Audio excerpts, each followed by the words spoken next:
네, 오늘 장을 명쾌하게 저격해보는 람 기자의 3시 40분입니다. 안녕하세요. MTN 증권부 김혜람 기자입니다. 세계 만남이 이뤄졌습니다. 김정은 북한 국무위원장과 또 도널드 트럼프 미국 대통령은 정상회담 결과를 담을 합의문에 서명했습니다. 양 정상의 서명이 들어간 구속력 있는 문건으로 굉장히 높은 수준의 합의가 포함됐을 것으로 예상되고 있습니다. 트럼프 대통령은 중요한 합의문에 서명했다. 굉장히 포괄적이고 광범위한 내용이라고 했고, 김 위원장은 새 출발을 알리는 서명이라면서 중대한 변화를 보게 될 것이라고 말했습니다. 북미 양국 정상이 한 테이블에 마주 앉은 것은 1948년 이후 70년 만에 처음인데요. 두 정상의 첫 만남 순간 잠시 보고 오시겠습니다.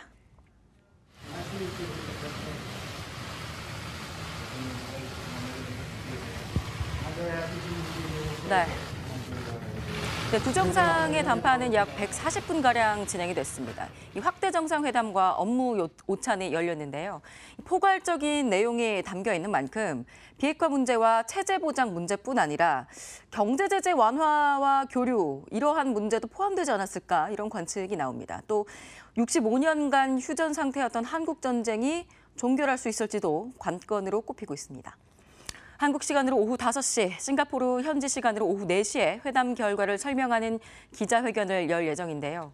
이 여의도 증권가에서는 기본적으로 회담 결과가 정확히 나와야 알겠지만 긍정적인 이벤트라는 데는 공통적인 의견입니다. 다만 북미 정상회담 이후 주식시장에 미치는 영향에 대해서는 의견이 갈리고 있습니다.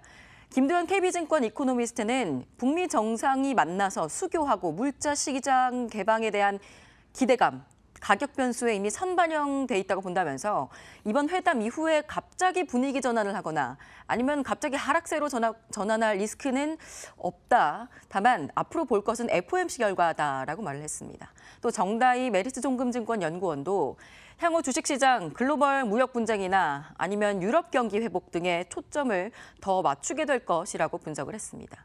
반면에 김윤서 신한금투 연구원은 비핵화의 시간표가 나온다든지 아니면 북한의 ICBM 선반출, 안보제재 해제 이렇게 진보된 이야기가 좀 더 구체적으로 나온다면 코스피 호재가 되고 외국인 자금이 세게 들어오는 신호탄이 될 수 있다라고 평가를 했습니다. 한편 코리아 디스카운트 해소되고 우리나라 신용등급 상승할지에 대해서는 당분간 어렵다는 전망이 좀 우세하던데요. 북한의 비핵화 이행 과정이 2년 이상 소요될 것으로 보이는 데다 남북 경제협력을 통해서 재정 부담이 늘어날 수도 있다라는 관측이 나오기 때문입니다. 또 사실 우리나라 신용등급은 프랑스나 대만 등 선진국 수준이어서 좀 빠르게 오르기는 어렵다는 의견도 있습니다. 단 북한이 비핵화 과정에 좀 진정성을 가지고 착실히 이행한다면 내년 정도에는 등급 전망이 오를 여지도 보입니다. 대북경협 테마주에 대해서는 남아있는 이슈가 시장의 관심으로 계속 이어질 수는 있다면서도 향후 실적으로 이어질 종목을 선별해야 한다는 조언이 나옵니다. 아직까지 바이오주로 몰려있던 개인 자금이 경협주로 빠져서 옮겨가는 그런 수준으로밖에 안 보이는데요. 이 회담 결과가 잘 나온다고 가정했을 때 중소형 경협 테마주보다는 외국인과 기관도 살 수 있을 만한 건설주나 기계, 가스공사, 산업재 등 대형주 중심으로 살펴볼 것, 또 실적 중심으로 살펴볼 것을 증권가에서는 조언을 하고 있습니다. 글로벌 역학관계를 감안해서 스토리가 있는 업종과 종목을 구분할 필요도 있습니다. 김일구 하나투자증권 연구원은 산업화를 위해서는 전력과 운송망의 확보가 필수적인데 북한에서는 항만과 도로보다는 공항과 철도가 먼저라고 분석을 하면서 공항은 외국인 관광객 유입을 포함한 북한의 개방에 필수적이고 또 북한에서 생산한 제품이 사실 전 세계 수요를 겨냥하는 게 아니라 우선은 중국의 북부 내륙 지방에 집중될 것이기 때문에 항만보다는 중국으로 연결되는 철도에 우선순위가 있다고 분석을 했습니다. 또 이벤트 발생 이후에 차익 실현 매물이 나올 수 있다는 점 여러분 아시겠지만 당연히 유의하셔야겠습니다. 이번 북미 정상회담은 상징적인 의미 상당하지만 경협에 대한 새로운 소식 물론 있을 것이라고 지금 예상이 되곤 있지만 새로운 것들이 만약에 부재한다면 앞으로의 상승 모멘텀이 되기는 또 어려울 수도 있습니다. 대표적으로 철도 수혜준 현대로템의 경우 올해 예상 실적 기준으로 PER이 120배인데요. 글로벌 철도 차량 평균 PER이 21배인 것에서 비교해서는 사업이 현실화되기까지 과정이라든지 시간이 앞으로 더 걸릴 것을 감안한다면 적정 주가인지를 예측하기가 좀 어려운 상황입니다. 어쨌거나 오늘 오후 5시 회담 결과 굉장히 기대가 되고 있습니다. 네, 이번에는 전문가들이 꼽은 내일장 핫플레이어를 만나보겠습니다. 전문가들이 꼽은 5개 종목 보시죠. 이마트, JTC, 경동도시가스, JT마텍, 진에어 이렇게 5개 종목을 꼽았습니다. 화요일인 오늘은 KB증권 도곡스타 PB센터 최영구 과장 연결돼 있습니다. 네, 안녕하세요. 예, 안녕하세요. 네, 오늘 JTC 꼽았는데 어떤 이유 때문에 꼽아주셨나요? 예, JTC는 이제 일본의 사후 면세점 2위 사업자인데요. 이제 대표가 한국인으로 올해 4월에 코스닥 시장에 상장한 업체입니다. 예, 최근에 상장 이후로 주가 흐름은 지속적으로 약세 흐름을 보이고 있는데 주요 이유로는 중국의 보따리 장수인 이제 웨이상들이 최근에는 남북 관계 개선 영향으로 한중 관계가 회복되면서 한국 면세점에 관심을 더 많이 가지고 있고요. 면세 물품 최대 중량도 일본 면세점은 20kg인데 비해서 한국 면세점은 100kg까지 허용되기 때문에 일본 면세점보다 한국 면세점을 선호하는 분위기가 있어서 센티멘털적으로 주가가 악영향을 받고 있습니다.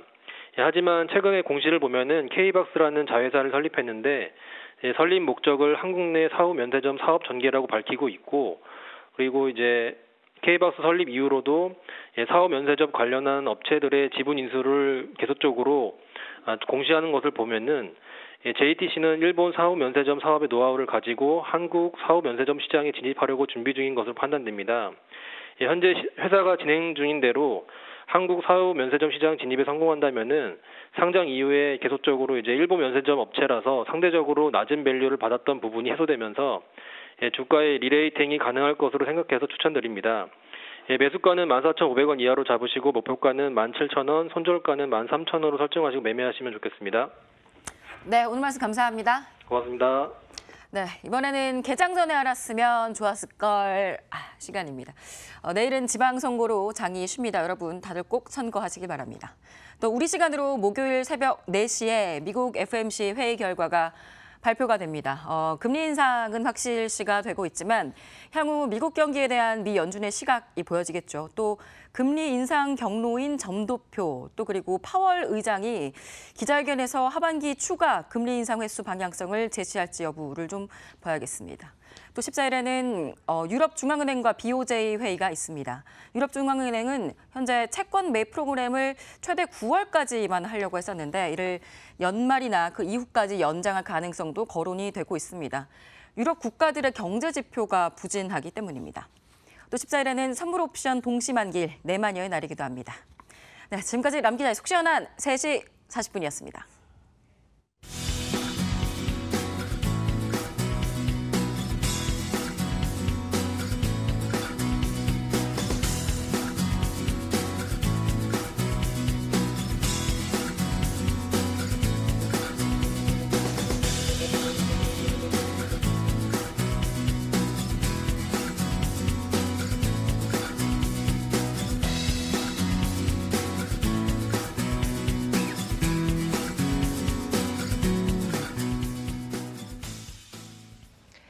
앞서 들으셨죠? 내일이 지방선거일입니다. 주식시장 쉬어가고요. 덩달아서 저희 마감전략 A+도 함께 쉽니다. 목요일 창 마감도 함께 해주시기 바랄게요. 마감전략 A+였습니다. 고맙습니다.